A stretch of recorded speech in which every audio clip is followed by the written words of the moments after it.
pasan cosas que no entendemos, ¿verdad?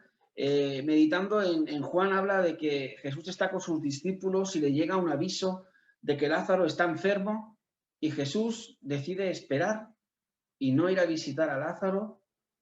No lo entendemos.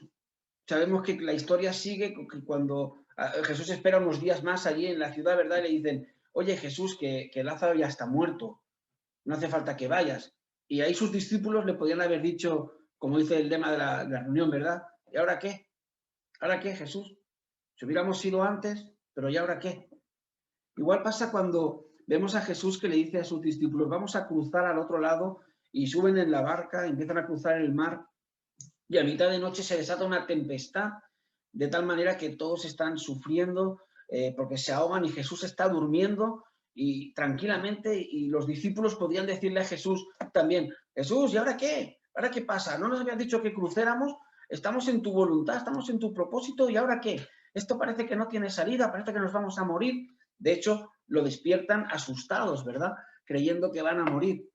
Y nosotros leemos la historia estas historias las leemos y las leemos desde el punto de tranquilidad, de que sabemos que acaba bien. Sabemos que Jesús espera 2 o 3 días para ir a ver a Lázaro, pero no importa, porque sabemos que Jesús llega a tiempo para manifestar un gran milagro, ¿verdad? Para resucitar a Lázaro, manifestar y demostrar que Dios estaba con él, hablar, enseñar sobre fe, enseñar sobre milagros y resucitar a Lázaro. Y sabemos que la historia acaba bien y no nos preocupa. Igual cuando vemos a los discípulos apurados en la barca, ¿verdad?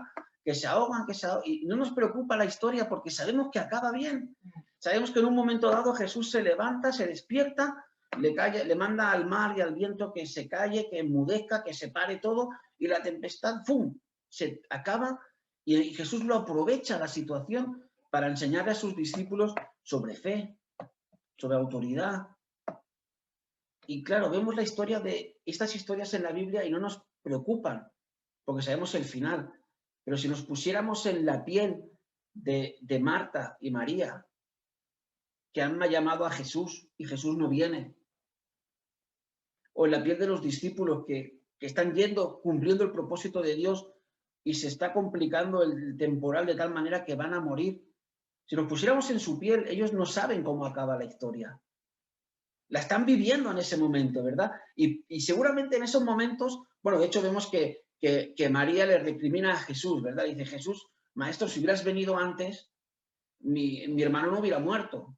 Y Jesús le dice, no, va a ser para resurrección. Sí, yo sé que los muertos resucitarán y tal. No entendía, ¿no? Pero es como le está diciendo a Jesús, Jesús, ¿y ahora qué? ¿Por qué te has quedado más días allí? ¿Por qué no has venido antes? Hubieras venido antes, ¿no? Y claro, ellos no saben cómo acaba la historia y están preocupados. Y están preocupados porque no saben cómo acaba la historia.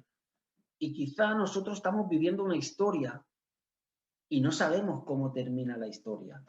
Y podemos sentirnos como los discípulos, podemos sentirnos como Marta, como María, y preguntarle a Jesús o preguntarle al Señor, Señor, ¿y ahora qué?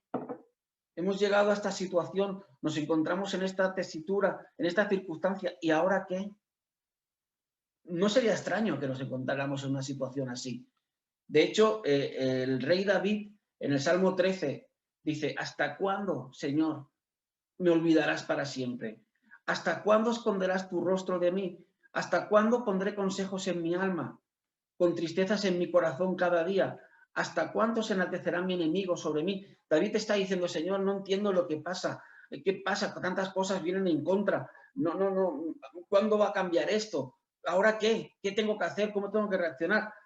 Y la verdad es que los tiempos que nosotros vivimos, las circunstancias actuales que vivimos, no cambian el carácter de Dios, no menguan el poder de Dios, no acaban con la fidelidad de Dios. Estemos viviendo lo que estemos viviendo, en el momento que sea que nos encontremos, por mucho que estemos preguntando, ¿y ahora qué? Dios sigue siendo un Dios de poder, Dios sigue siendo un Dios de milagros, Dios sigue siendo un Dios de fidelidad, Dios sigue siendo un Dios que está al cuidado de sus hijos. Y es precisamente en esos tiempos, en estos momentos en los que quizás preguntamos, ¿y ahora qué? Que Dios quiere mostrar cómo Dios es. Claro, es que si nosotros tenemos que conocer al Dios proveedor, tendremos que pasar por tiempos de necesidad. Si tenemos que conocer a nuestro Dios, el que nos sana, tendremos que pasar por tiempos de enfermedad y así, etcétera, etcétera. Y quiero decir, porque es algo que Dios ha puesto en mi corazón, que a veces hay doctrinas que vuelan por ahí, que no son buenas, sino que gente coge algunos versículos y crea doctrinas de versículos incluso sacados de contexto, que es como a mí nada me tocará porque Dios está conmigo, y eso no es una realidad. A lo largo de la Biblia vemos bueno, grandes hombres y mujeres de Dios pues pasan por cosas. Y la palabra de Dios dice que en el mundo tendremos aflicción. Es cierto que dice, pero confiad que yo he vencido al mundo. Y esa es nuestra victoria. Nuestra victoria es que Dios, en medio de las aguas que nos hace pasar o en medio de las llamas, ni nos vamos a quemar ni nos vamos a ahogar, porque Él está con nosotros. Amén. Y esa es la realidad de lo que la palabra de Dios nos enseña. Y yo quiero leer en esta tarde-noche el Salmo 18, 1 y 2 dice así, David: Te amo, oh Jehová, fortaleza mía, Jehová, roca mía y castillo mío, y mi libertador. Dios mío, fortaleza mía, en él confiaré, mi escudo y la fuerza de mi salvación, mi alto refugio. En la cabecera de este salmo dice que este salmo fue escrito por David para el líder de los cantores, y justo el mismo día que Dios lo libra, lo hace libre. Y si paramos en cada cosa que dice este salmo, podemos ver que David no era un hombre que conocía de oídas ni ficticiamente pues a Dios, sino que de verdad él sabía que él había sido su fortaleza en tiempos de debilidad. El que conoce la historia de David sabe que eso es así, que había sido su roca, donde él se había anclado, que había sido su castillo, que había sido el que estando cautivo lo había liberado, que había sido tan confiable para él en tiempos malos, que él lo describe así: en él confiaré, es mi escudo y es la fuerza de mi salvación, es mi alto refugio. Es el refugio que él encontraba en los tiempos de estar ahí mal, de estar contristado, de estar compungido. Él encontraba en Dios su alto refugio, ¿verdad? Entonces, simplemente decir que en esta tarde lo que vamos a ver precisamente son testimonios de 4 matrimonios que van a expresar que en tiempos de necesidad, en tiempos donde se pasa mal en lo natural, han experimentado la gracia de Dios, y vamos a ver cómo Dios los ha llevado a través de todo eso. Y yo tengo expectativas, personalmente hablábamos ahora hace un momento, de poder aprender cosas en esta tarde de otros matrimonios para llevar a cabo, ¿verdad?, en nuestra vida, y ver cómo Dios los ha guiado, la fidelidad de Dios y todo. Nada más, un placer.